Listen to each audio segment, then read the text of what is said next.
Americans are feeling the impact of skyrocketing gas prices nationwide. Yeah, prices at the pump hit a new record overnight, just in time for the peak summer driving season. According to AAA, the national average cost of gas is up to $4.37 per gallon. That's roughly 4 cents higher than the previously recorded record back in March, and $1.41 more expensive than the same time last year. Let's bring in Robert Sinclair.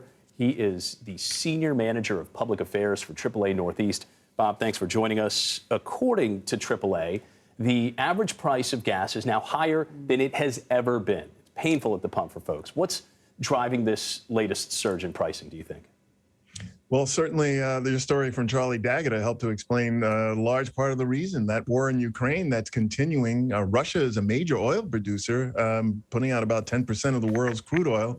And the EU nations have announced that they want to ban the use of Russian crude oil within the next 6 months and ban the use of Russian distillate products like gasoline and diesel by the end of the year. So that means there's that much less oil to go around, and that makes it more expensive. And that makes the price of crude oil, which is half the price of gasoline, go up. Also, we're seeing demand pick up with the weather improving. That will only get worse as we get into the summer driving season.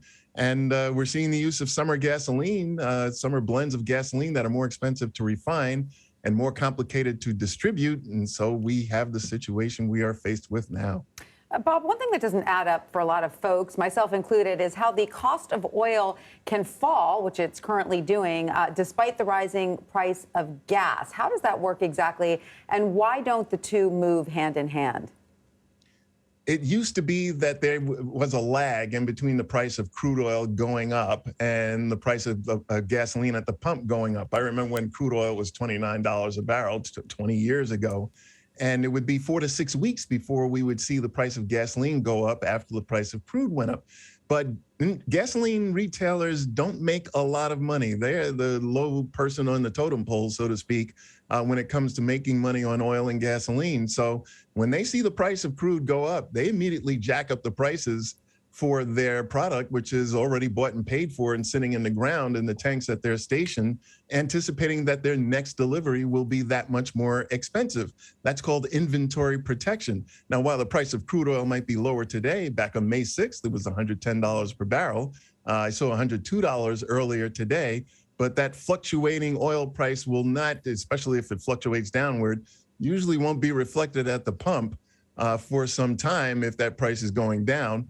Retailers tend to make money when the price goes down rather than when it goes up. So that's why you see that disconnect between the price of crude and the price of oil and price of gasoline at the pump. Bob, President Biden's efforts to lower gas prices by ordering the Strategic Petroleum Reserve to release 1 million barrels of gasoline per day and upping the amount of ethanol allowed in the nation's fuel supply have fallen short. What steps can they take next, if any? And can the administration what can the administration do to help sort of lower the prices at the pump here? There is not much the administration can do. We're talking about a commodity that's priced globally. Everybody around the country, around the world, is having an input into these oil prices. And you have to understand this is a very complicated market. It's also a very fickle market. It can just be a rumor of something going on that makes the price of crude oil go up. Remember, years ago, a terrorist group threatened to mine the Straits of Hormuz, through which 70% of the world's oil transits, and the price went up overnight. Whether or not they had mines or boats to put them there, the wherewithal to do it, didn't matter. Prices later stabilized, but this global market is what's setting the price on crude oil. And while they may have released 1 million barrels of crude oil per day, the world uses 100 million per day. And so that's just a literal drop in the bucket compared to what we're using around the world. So there isn't much they can do. One thing that I remember from back in 2005, after Hurricanes Katrina and Rita hit the Gulf Coast, where probably a third of all oil infrastructure for the United States is concentrated, they suspended the use of reformulated gasoline, those summer blends of gasoline, for a few weeks after those hurricanes hit and knocked out most of that infrastructure down in the Gulf Coast. That's something they could think about doing. The use of summer blends of gasoline came about as a result of the Clean Air Act of 1996 and started being used in 2000. And many analysts are saying that the vehicles now are so much more cleaner burning that we don't need those specialized blends. They are more complicated to refine and distribute and thus more expensive. But there isn't much that any administration can do to help bring down the price of crude oil and with it the price of gasoline. That is discouraging news. But Robert Sinclair, thank you so much for breaking it down for us. We appreciate it. Sure. Thank you for having me.